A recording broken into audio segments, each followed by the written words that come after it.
Hello दोस्तों, आप सभी को नमस्ते। और हमारे यूट्यूब चैनल यात्रा इस पर आप सभी का स्वागत है। तो पहले आप सभी को बहुत बहुत धन्यवाद। और आप लोगों ने जो है 71वीं बीपीएससी का पेपर दिया और आई होप कि आप लोग इस परीक्षा में पीटी की परीक्षा में सफल हो रहे होंगे।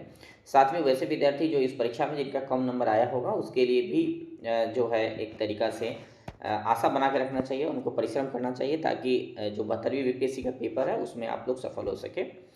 आप देखेंगे कि जो मेरा चयन 67th बीपीएससी में हुआ था, तो उसके बाद भी आप देखेंगे कि मैं ऐसा नहीं कि मैं पहली बार में पास कर गया था, मैं भी 3 4 5 बार 6 बार जो है पीटी पास नहीं कर पाया हूँ।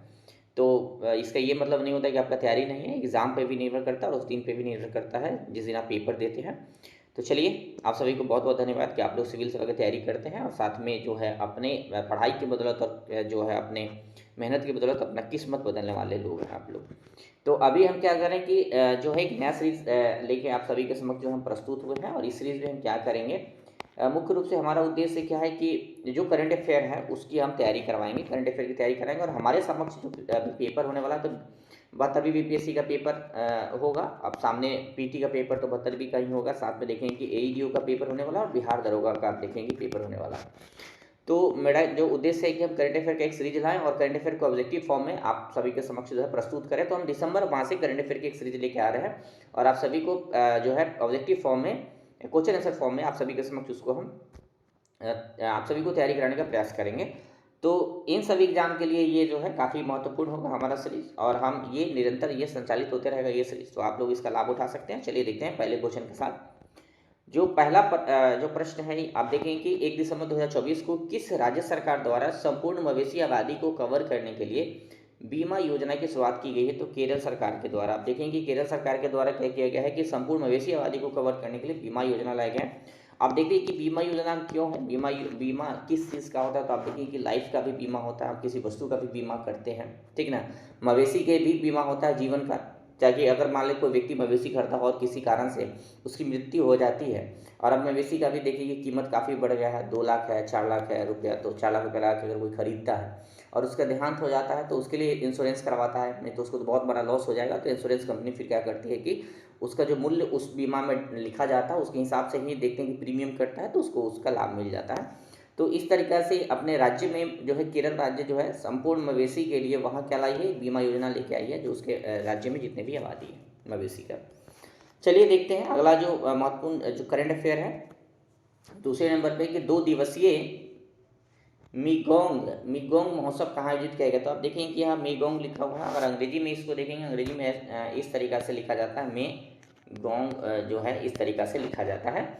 तो आप देखेंगे कि ये जो त्यौहार है, मेगोंग त्यौहार है, वो मेघालय में होता है। आप इसको याद रखेंगे, मेघालय में होता है मेगोंग त्यौहार। और जो ये होता है, ये देखेंगे कि गारो जो पहाड़ियाँ है उसी के आसपास के लिए आयोजन किया जाता है, गारो की जो पहाड़ियाँ उसके आसपास आयोजन किया जाता है। और ये भी याद रखेंगे कि जो मेगोंग त्यौहार है किससे जुड़ा हुआ है, तो ये गारो जनजाति से जुड़ा हुआ है। तो इसको याद रखेंगे, जो गारो जनजाति है, गारो जनजाति है उससे जुड़ा हुआ है। तो ये सब स्टैटिक्स में भी काम आ जाएगा। आपसे पूछा जा सकता है कि जो है गारो जनजाति किस राज्य से जुड़ा हुआ है, तो आप इसका उत्तर क्या देंगे कि यह मेघालय राज्य से जुड़ा हुआ है गारो जनजाति। और गारो पहाड़ी भी मेघालय में है। जहाँ देखते हैं कि मानसीराम जहाँ सर्वाधिक वर्षा होता है, तो गारो जयंतिया पर्वत है, उसी के कारण वहाँ जो है सर्वाधिक वर्षा भी होता है, तो आप इसको याद रखेंगे।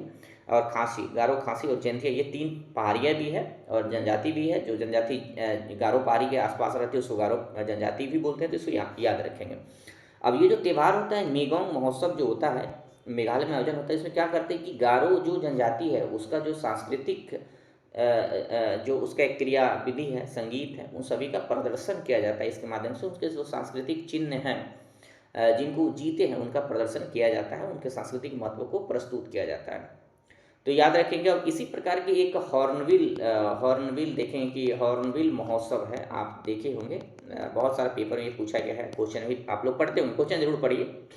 तो हॉर्नबिल महोत्सव भी है जो किस राज्य में मनाया जाता है, ये सभी आप सभी के लिए क्वेश्चन है। आप बताएंगे कि हॉर्नबिल त्यौहार जो है किस राज्य में मनाया जाता है। काफ़ी पॉपुलर त्यौहार है, राष्ट्रीय स्तर का त्यौहार है, रिकॉग्नाइज रहता है और बहुत सारे एग्जाम में पूछा भी गया है, तो आप लोग इसको देख लेंगे।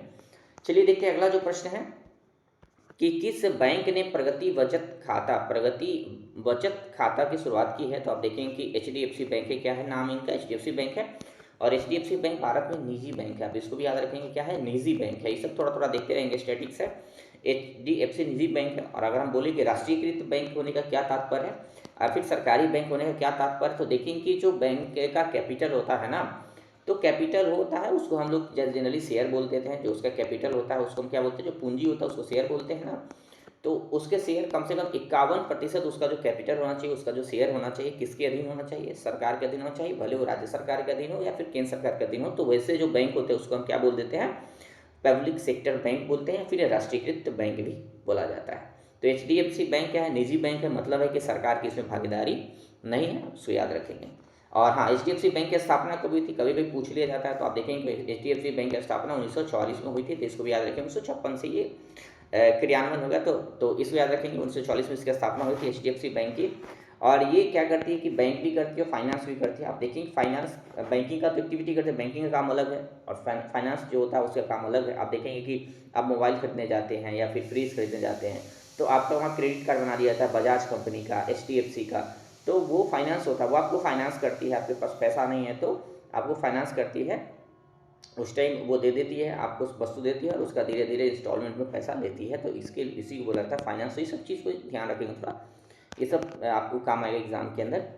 चलिए देखते हैं, एक प्रश्न है कि किस राज्य में बस संगवरी, यहाँ देखेंगे कि संगवरी लिखा हुआ है, ऐप लॉन्च किया गया। तो ये है बस संगवरी ऐप है। आप देखेंगे कि नागालैंड में इस तरीके के ऐप लॉन्च किया गया है। बिहार में भी इस तरीके के ऐप है, चलो ऐप नाम है शायद, हाँ बिहार में चलो ऐप है इसका नाम। तो चलो ऐप से क्या कर सकते हैं कि सरकारी बस को हम क्या कर सकते हैं कि ट्रैक कर सकते हैं कि अभी इस मार्ग में कौन सी सरकारी बस कितना टाइम में आएगा। जनरली होता है क्या है कि मान लेते हैं कि आप रोड, ये आपकी सड़क है और ये आपका गांव है, आप यहाँ से निकल के यहाँ पहुँचे और आप मान लेते हैं कि 5:45 में पहुँचे और ये बस 5:40 में चली गई, ठीक। अब क्या होता था कि आपने 5 मिनट मात्र मिस किया था और बस जो है चली गई, 5:45 में आप पहुँचे, 5:40 में यहाँ से बस चली गई। अब हुआ कि आप अब अगला बस जो है 1 घंटा बाद है, 5:50 मान लेते हैं, 5:40 में अगला बस है। तो आप लगातार यहाँ वेट कर रहे हैं, कोई मतलब नहीं है कि आप यहाँ खड़ा रहें। उस दौरान आप यहाँ घर से आए हैं मात्र 100 मीटर, तो घर भी जा सकते हैं। तो चलो ऐप क्या करती है कि ये बताती है कि अगला बस कहाँ है और कब आएगी। तो आप फिर क्या करते हैं कि टाइम देके यहाँ जाते हैं। तो इस सब चीज़ को सही करने के लिए जितने भी राज्य सरकार है, बिहार में चलो ऐप है, उसी प्रकार के संगवारी ऐप कहाँ लाया गया है, तो नागालैंड में लाया गया, ताकि बस को हम ट्रैक कर पाएँ राज्य के अंदर, ठीक है, इसको याद रखेंगे। चलिए देखते हैं अगला जो करंट अफेयर क्या है कि कृषि बागवानी उत्पादों की सहायता के लिए किस राज्य सरकार द्वारा मिशन अरुण हिमवीर शुरू किया गया। तो अरुणाचल प्रदेश है। तो आप इसको याद रखेंगे। अब कृषि बागवानी उत्पादों की सहायता के लिए मिशन क्या लाया गया है, अरुण मिशन, देखेंगे यहाँ की मिशन अरुण हिमवीर। तो अरुण से अरुणाचल प्रदेश आप मेमोराइज कर सकते हैं। तो आप सीधा आपसे पूछा जा सकता है कि मिशन अरुण हिमवीर किस राज्य द्वारा शुरू किया गया है। तो ये किसके द्वारा, अरुणाचल प्रदेश द्वारा। किस लिए शुरू किया गया, तो कृषि बागवानी उत्पादों की सहायता करने के लिए सरकार के द्वारा ये शुरू किया गया है। अब हरित क्रांति शब्द आप लोगों ने सुना होगा, तो हरित क्रांति के बारे में पढ़ते रहिएगा, याद करते रहिएगा, ये स्टैटिक से पूछा जाता है। चलिए देखते हैं अगला जो प्रश्न है, करंट अफेयर है दिसंबर में कि 1 दिसंबर 2024 को किसने FIPP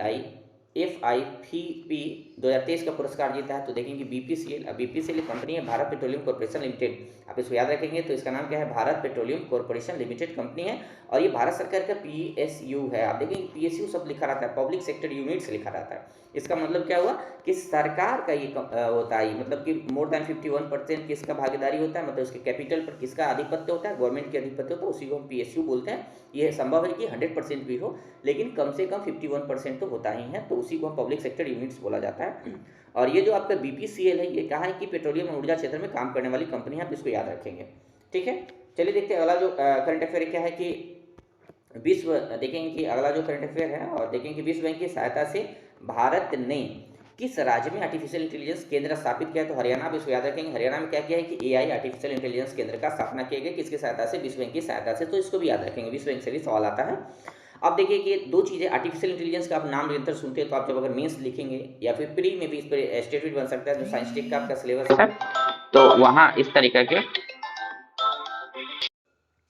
तो आप लोग क्या करते हैं कि AI शब्द का नाम सुनते हैं, तो AI आर्टिफिशियल इंटेलिजेंस के बारे में अब देखिए कि क्या होगा कि जो आपका वहाँ स्टैटिक्स होता है, तो स्टेट में भी ये सवाल आ सकता है कि विश्व बैंक की सहायता, मतलब जो AI है, AI क्या होता है। देखें कि एक विज्ञान है जो मशीन को इंसान की तरह सोचने सीखने की समस्या हल करने की क्षमता देता है।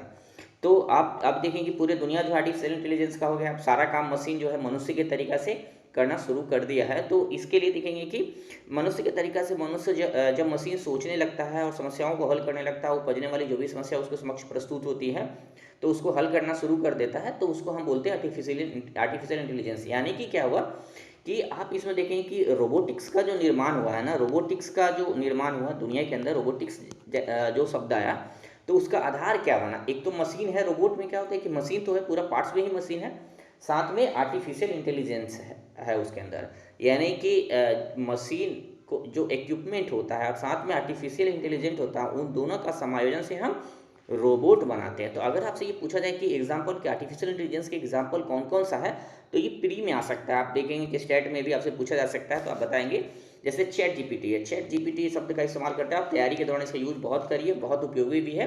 तो चैट जीपीटी है, सीरी शब्द है, और देखें कि एलेक्सा है। ये सारे जो है सोशल नेटवर्किंग साइट्स है और बहुत सारा इंटेलिजेंट साइट्स है जिससे हम बहुत सारे क्वेश्चन पूछते हैं और वो इमोशनल सवालों का भी जवाब देता है। तो आप इसको याद देंगे, तो ये सब उसके एग्जाम्पल हैं। साथ देंगे कि सेल्फ ड्राइविंग कार्स है, वो भी है। फेस रिकग्निशन जो एप्स है वो भी है। नेटफ्लिक्स भी है। तो बहुत सारा, जैसे कि मेडिकल डायग्नोसिस सिस्टम का निर्माण किया जाता है, तो आर्टिफिशियल इंटेलिजेंस पे जो है आपसे सवाल आ सकता है, तो उसके लिए केंद्र बनाया गया है। आप देखेंगे, आप विश्व बैंक पढ़े होंगे कि विश्व बैंक की स्थापना कब हुई थी, तो आप याद रखेंगे कि जो विश्व बैंक है उसकी स्थापना 1944 में हुआ था। और आप याद रखें कि ब्रेटन वुड्स जो एक समझौता है उसी के तहत जो है इसका स्थापना हुआ था। आप 5 रिपोर्ट याद करके रखेंगे। इसका क्या याद रखेंगे, विश्व बैंक द्वारा जारी किया गया 5 रिपोर्ट आप याद करेंगे और वो आपके एग्जाम के लिए जरूरी होगा। चलिए देखते हैं अगला जो प्रश्न है। अगला जो प्रश्न है कि 1 दिसंबर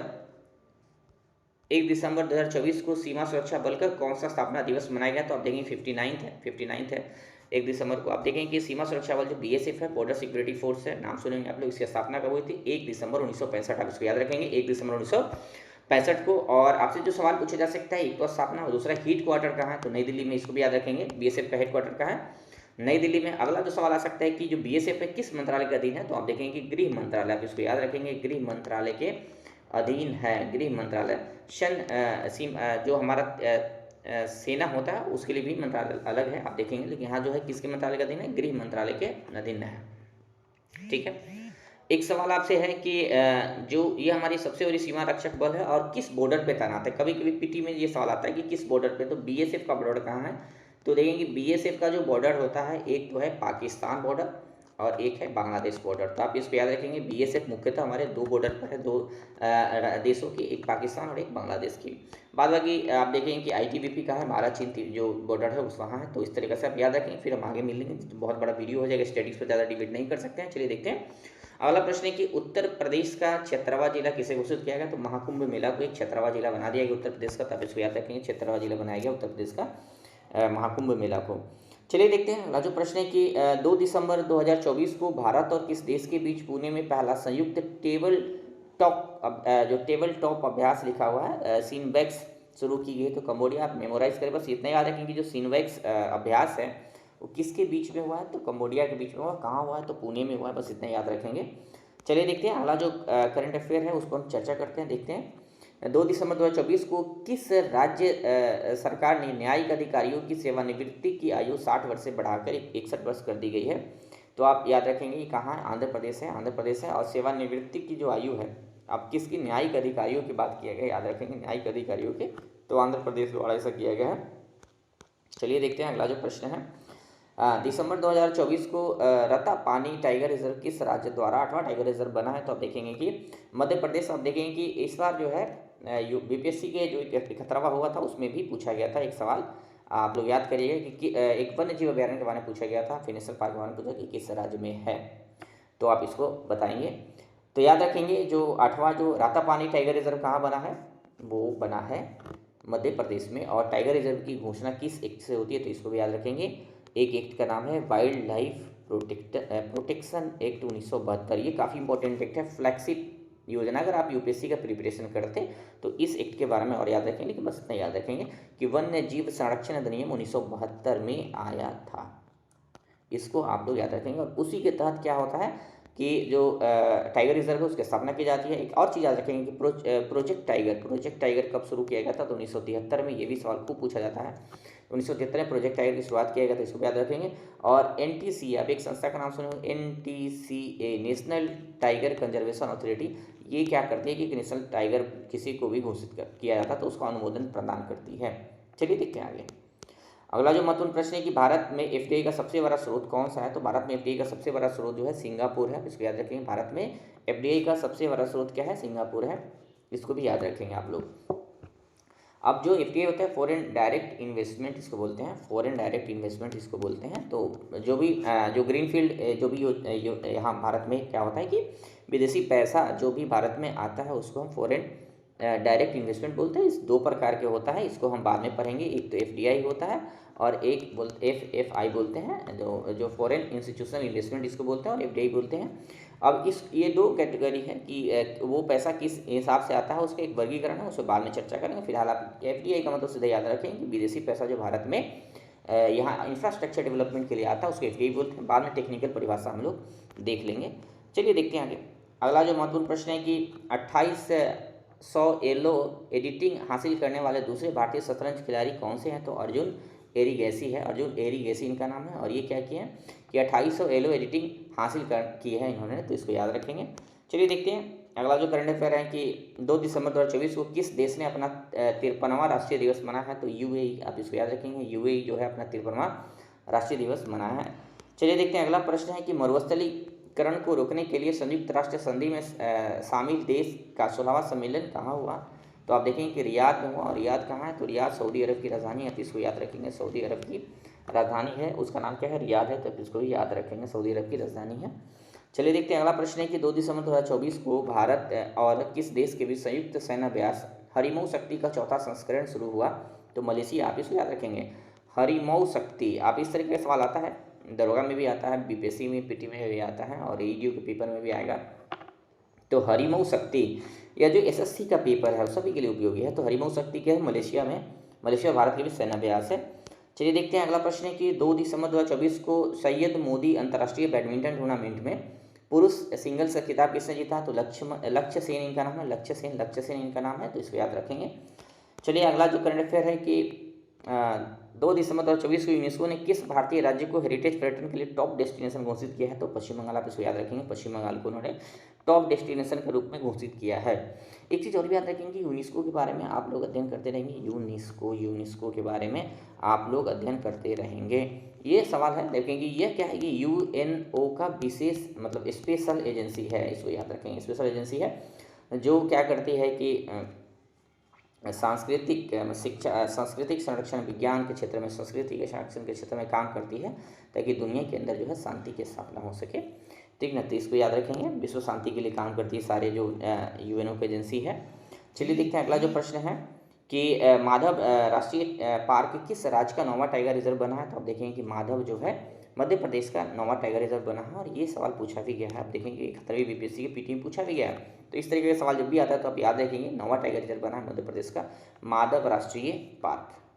चलिए देखते हैं अगला जो प्रश्न है कि वर्ल्ड क्राफ्ट सिटी टैग किसे दिया गया है, तो श्रीनगर को। वर्ल्ड क्राफ्ट सिटी का टैग किसे दिया गया है, श्रीनगर को दिया गया। श्रीनगर को क्या दिया गया, वर्ल्ड क्राफ्ट सिटी का टैग दिया गया। और वर्ल्ड क्राफ्ट सिटी का मतलब होता है कि वहाँ हस्तशिल्प, मतलब हस्तशिल्प का उत्पादन बहुत होता हो, वहाँ बहुत सारा जो है लघु कुटीर उद्योगों क्राफ्ट के लिए, हस्तशिल्प के लिए, ठीक ना, तो इसको याद रखेंगे। श्रीनगर को दिया गया है ये।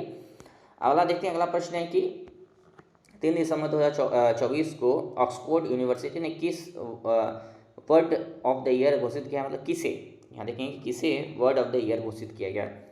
तो होता क्या है कि कोई भी वर्ड जो है एक साल निरंतर चर्चा में रहती है, कोई परिकल्पना हो, कोई फिलोसफी हो, तो उसी को हम क्या करते हैं कि साल भर का वर्ड घोषित किया जाता है, मतलब वर्ड ऑफ द ईयर घोषित किया जाता है। और किसके द्वारा घोषित किया, इसको याद रखेंगे, ऑक्सफोर्ड यूनिवर्सिटी के द्वारा घोषित किया है। तो ब्रेन रोट इसका नाम है, ब्रेन रोट। और ये चर्चा में इसलिए भी है ब्रेन रोट, देखेंगे कि जो है ब्रेन रोट शब्द का मतलब होता है कि दिमाग का धीरे धीरे कमज़ोर होना, बेकार हो जाना, बेवजह की चीज़ों में उलझे रहना, यानी कि मानसिक जड़ता, बुद्धि का क्षय, दिमाग का सड़ना। ये शब्द आप सुनते होंगे हिंदी में कि मानसिक रूप से जकड़ा हुआ है, बुद्धि का क्षय हो गया है, दिमाग सड़ गया है। तो इसका जो मतलब आप समझने का प्रयास करेंगे तो यहाँ इसका मतलब ये होता है कि कोई व्यक्ति अनावश्यक चीज़ों में उलझा रहता है, अनावश्यक उसके बारे में बात करेगा, उसके बारे में बात करेगा, मान लेते हैं फेसबुक देखेगा, रील्स देखेगा, और वो उसके सामान्य जीवन से कोई ताल्लुकात नहीं रखता है और वो अपने व्यक्तिगत विकास के लिए कुछ नहीं करता, कोई रचनात्मक कार्य नहीं करता, तो इसको पढ़ता लिखता नहीं है। तो इन सभी को हम मानसिक चर्चा यानी कि ब्रेन रोट शब्द का इस्तेमाल हुआ। और ये चर्चा भी इसलिए है पिछले कुछ दिनों से कि आप देख रहे हैं कि बराबर जो है हमारे पास जो है फ़ोन आ जाने की वजह से और फ़ोन के माध्यम से जितना भी जो सोशल मीडिया साइट्स है बहुत सारा है, और हम अपना ज़्यादातर समय उसी पर व्यतीत करते हैं, जिससे हम रचनात्मक कार्यक्रम में भागीदार कम निभा रहे हैं, सामाजिक कार्यक्रम में भागीदार कम निभा रहे हैं, हमारा जो पढ़ाई लिखाई है वह बाधित हो रहा है, हमारा व्यक्तिगत जीवन बाधित हो रहा है इन सभी चीज़ों से, और हम उससे बाहर नहीं निकल रहे हैं। तो इसी के लिए ब्रेन रोट शब्द का इस्तेमाल किया गया है। याद हो गया होगा आप लोगों को। चलिए आगे देखते हैं। अगला जो प्रश्न है देखेंगे कि दिसंबर 2024 को किसने Aster Guardians Global Nursing Award 2024 जीती है। तो आप देखेंगे कि मारिया विक्टोरिया जुआन इनका नाम है, मारिया विक्टोरिया जुआन नाम है ये, और ये क्या की है, मारिया विक्टोरिया जुआन जो है क्या जीती है। तो आप देखेंगे कि Aster Guardians Global Nursing Award 2024 जीता गया। तो इसको याद रखेंगे, सब सवाल पूछा जाता है। चलिए देखते हैं अगला प्रश्न है कि एशिया की पहली जल परिवहन सेवा, एशिया की पहली जल परिवहन सेवा, एशिया की पहली जल परिवहन सेवा ऊबर शिकारा कहाँ शुरू किया गया है। तो डल झील में। तो डल झील के बारे में जानते होंगे, डल झील कहाँ है। तो देखें कि भारत के जम्मू कश्मीर में है, ये जम्मू कश्मीर जो राज्य है, जम्मू कश्मीर घाटी में जल झील है। तो इसको आप याद रखेंगे, ये पूछा जा सकता है। और यहाँ जो पानी आता है किस नदी से आता है, तो झेलम नदी से आता है। झेलम नदी, आप इसको याद रखेंगे, कहाँ से आता है, झेलम नदी से आता है। तो डल झील जो ऊबर शिकारा है वहाँ शुरू किया गया है। तो ऊबर आप देखते हैं कि क्या है, ये एक तरीक़ा से साइट्स हैं जहाँ हम क्या करते हैं कि मुझे कोई भी गाड़ी होता है तो उसको हमको लेना होता है, तो ऊबर पे हम जाते हैं और वहाँ से बुक कर लेते हैं, ठीक ना। तो उसी प्रकार से वहाँ शिकारा शब्द का इस्तेमाल हुआ। तो ऊबर शिकारा का मतलब क्या है, शिकारा जो होता है वहाँ एक नाव होता है, नाव है, उसका परंपरागत नाव होता है जो बहुत सजाया होता है, वीडियो में दिखेंगे तो आ जाएगा वो यूट्यूब वीडियो पे। तो परंपरागत नाव होता है जो क्या करता है कि डल झील में लोगों को भ्रमण करवाता है। तो वो ऊबर से कनेक्ट हो गया है, यानी कि उसको भी ऑनलाइन कर दिया गया है, कोई ऑनलाइन उसको बुक कर सकता है, बस इसको याद रखेंगे। तो ये कहाँ हुआ, डल झील में, इसको याद रखेंगे। चलिए देखते हैं अगला प्रश्न है, और इस वीडियो का अंतिम प्रश्न है कि किस अंतरिक्ष एजेंसी का प्रोबा 3 मिशन इसरो द्वारा लॉन्च किया गया है। तो आप देखें कि ESA यूरोपियन है या स्पेस एजेंसी। तो यूरोपियन स्पेस एजेंसी है, उसी के द्वारा, उसी का जो है ये क्या है, प्रोबा 3 मिशन था जिसको इसरो द्वारा लॉन्च किया गया था। और इसरो किसका अंतरिक्ष एजेंसी है, तो भारत का, भी याद रखेंगे, कभी कभी पीटी में आ जाता है। जैसे जैक्सा देखेंगे जापान की है, नासा देखेंगे, जो नासा है, नासा किसका है, तो नासा अमेरिका का हो गया। और ये देखेंगे CNES, अब देखेंगे बीपीएससी में पूछा गया था 64 65 बीपीएससी में कि CNES किस देश की स्पेस एजेंसी है। तो याद रखेंगे फ्रांस की स्पेस एजेंसी है। इस तरीके का भी सवाल आता है। अब यूपीएससी में क्या पूछे कि प्रोब 3 किसके लिए। तो आप देखेंगे जो प्रोबा 3 जो है मिशन है, ये यूरोपीय स्पेस एजेंसी का मिशन है, और ये क्या करना चाहती है दुनिया के अंदर, तो ये चाहती है कि जो सौर कोरोना होता है ना उसका अध्ययन करना चाहती है। तो सूर्य के जो कोरोना होता है उसका अध्ययन करना चाहती है। तो सौर के अध्ययन के लिए इसको भेजा गया है, सूर्य की अध्ययन के लिए। तो आप इसको भी याद रखेंगे। तो ये हमारा वीडियो था। एक चीज़ हम आप सभी को डिबेट करना चाहेंगे। एक चीज़ आप लोगों ने एक देखा होगा, जो अभी पेपर हुआ है इसका BPSC 71वीं BPSC का पेपर हुआ, तो उसमें आपने देखा होगा कि करंट का 40 क्वेश्चन था, और वही लोग इस परीक्षा में 5 नंबर से असफल हो रहे हैं। और ऐसी संख्या लगभग आप देख लेंगे तो 50,000 होगा, जो 5 नंबर से जिनका कटअप छूट जाएगा। ऐसे लोग 50,000 होते हैं, एक नंबर पे बहुत सारे लोग होते हैं। और ये सब ऐसा नहीं कि इनको स्टैट नहीं आता था, यानी कि स्टैटिक्स जैसे हिस्ट्री है, पॉलिटी है, इंडियन कॉन्स्टिट्यूशन है, ये सब इनको आता था, लेकिन इनको करंट अफेयर में ज़्यादा इन्होंने गलती किया। यानी कि कोई व्यक्ति करंट अफेयर में 20 सही किया है, इन्होंने क्या किया है 25 सही किया है, और इन्होंने क्या किया है कि 15-10 सही किया है और बाकी गलत किया। तो यहाँ से करंट अफेयर की भूमिका बहुत हो जाती है। अब देखेंगे कि जो बच्चे 5 साल से अध्ययन कर रहे हैं, अब उनको तो सारे स्टैटिक फंसाता है, लेकिन एक ही चीज़ उनको फंसा देता है, क्या फंसा देता है, करंट अफेयर। करंट अफेयर की तैयारी नहीं करते तो करंट अफेयर की तैयारी निरंतर करना चाहिए। तो यही हमारा अंतिम संदेश था। Thank you for watching me, please subscribe my channel and share it. Thank you.